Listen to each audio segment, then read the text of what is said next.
Financial success is not a hard science. It's a soft skill where how you behave is more important than what you know. So that was a great quote that sums up the entire philosophy of this book, The Psychology of Money by Morgan Housel. This quote really resonates with me simply because I feel that I've been through that journey. So when I started in the market, I was always obsessed with the tactics. And don't get me wrong, they're important, but over time I realized it's really my own self-control and the way I behave really that's making the difference, rather than chasing all that latest indicator or that latest piece of news that's going to make me rich.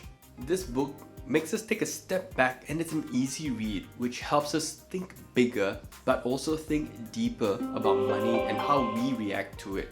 And hey, if you're watching this from Singapore, guess what? You can get it for free on the National Library app anyway. So pro tip, save a bit of money and go borrow the book. Nevertheless, in today's video, I'll be sharing 7 of the greatest lessons that I took away from it, backed up by the quotes that I took out from the book.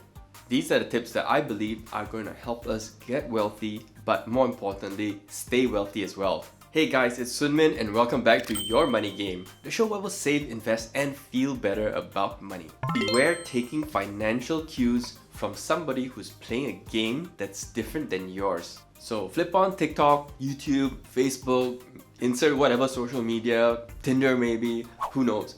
But whatever it is, you're gonna be able to find some kind of financial advice or information or tips about what to do with your money. There are many that mean well and try and provide a balanced view. And there are some others who are promoting very specific perspectives on what to do exactly. It doesn't matter which type of content you're watching. What it means is that no matter who the creator of that information is, they are talking about a perspective or an action that's based off their reality. It's actually super common to see many regular people getting their financial lives wrecked because they chose to follow some piece of advice, some tweet out there that's really exciting. It seems like the right move right now and they go all in, and unfortunately things don't really work out.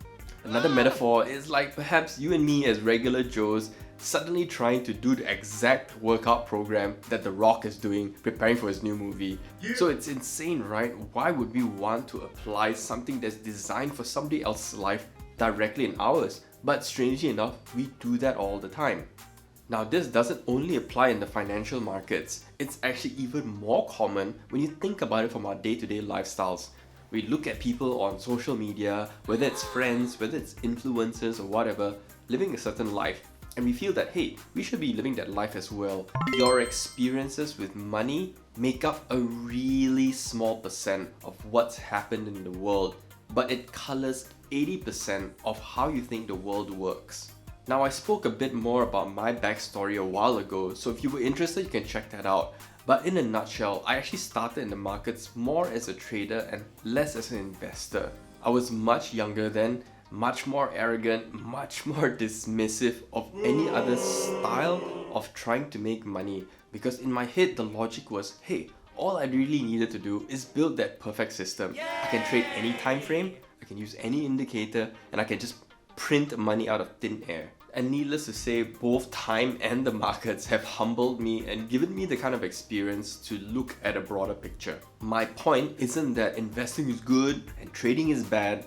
It's not as black and white as that, because some people have found a way to make trading work for them, and that's great.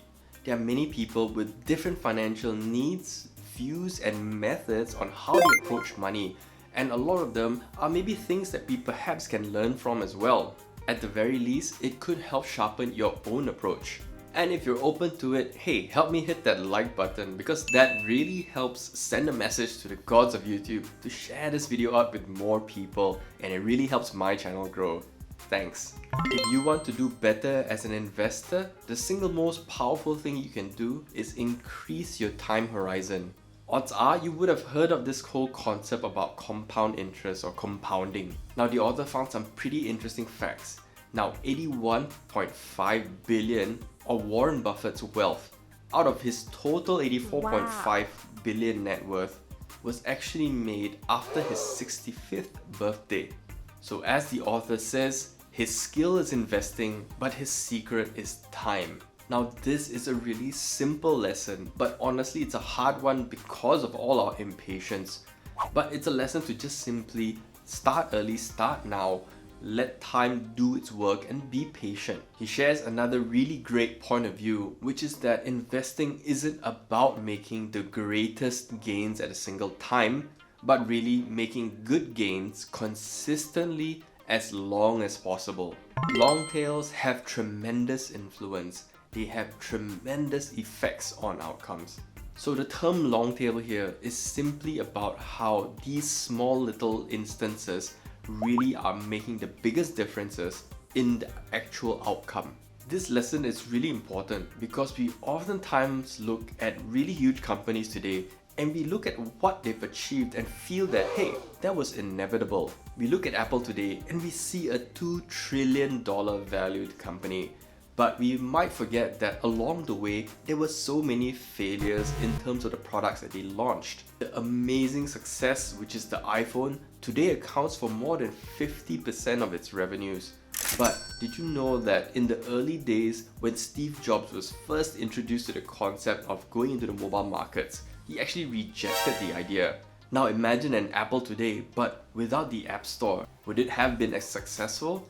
I doubt it. The point is that we tend to underestimate how often things fail, the role of luck in all this, and really how rare some of these really mega successes really are.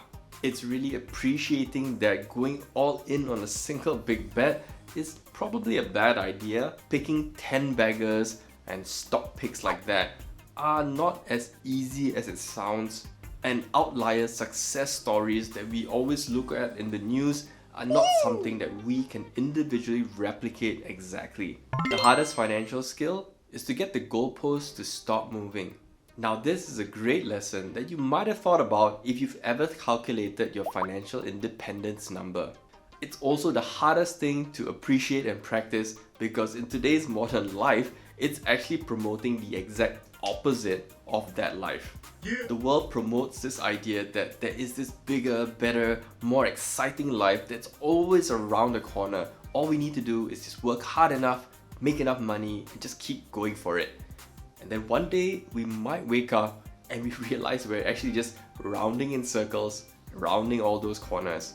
The book also provides a great example about how in the pursuit of more, sometimes it leads us down a path that risks the things that are most important to us for things that are really not as important. Case in point was Bernie Madoff, who was already a multi-millionaire that decided to risk all of his entire wealth on trying to make more money by deceiving people. Pick up a newspaper and flip it over and then you'll find many of these cases where people who've already accomplished significant wealth in life, but they decided to try and double down and risk everything to make even more money. Spending money to show people how much money we have is the fastest way to have less money.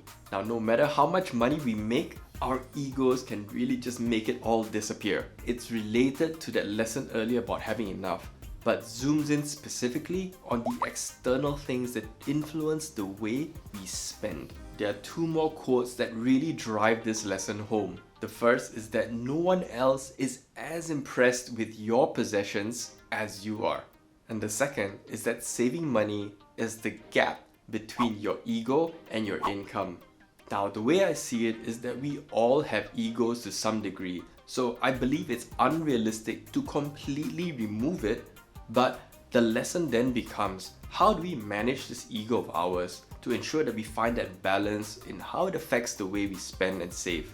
There's only one way to stay wealthy, which is a combination of frugality and paranoia. The book shares a great story about Sequoia Capital, which is a venture capital firm.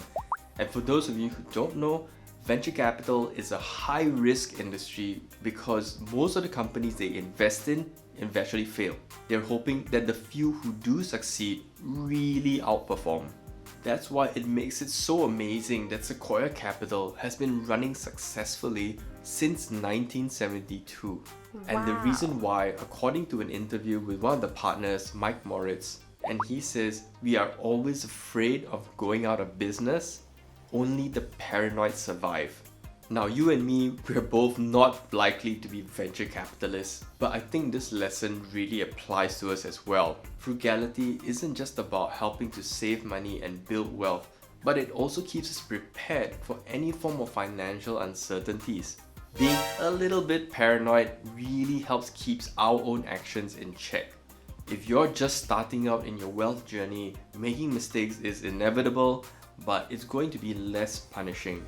But if you're further along in the financial journey like I am, where I'm slightly over the halfway mark in building my financial independence number, this can really be very important because it prevents us from making crazy decisions like going YOLO into Dogecoin. So that's it from me, guys. Those are some of the powerful lessons that I took away from the book. But I really recommend that you guys pick it up for yourself. It's an easy read. Again, if you're in Singapore, it's free. So I really think there's no excuse. Go get it. You will not regret it. So thanks for watching, guys. And I really hope you got value out of this. And if you did, I would really appreciate your support in clicking that like, subscribe, as well as that bell button. And hey, if you read the book, share some of your favorite lessons down in the comments below. And until then, you take care and keep playing your own game.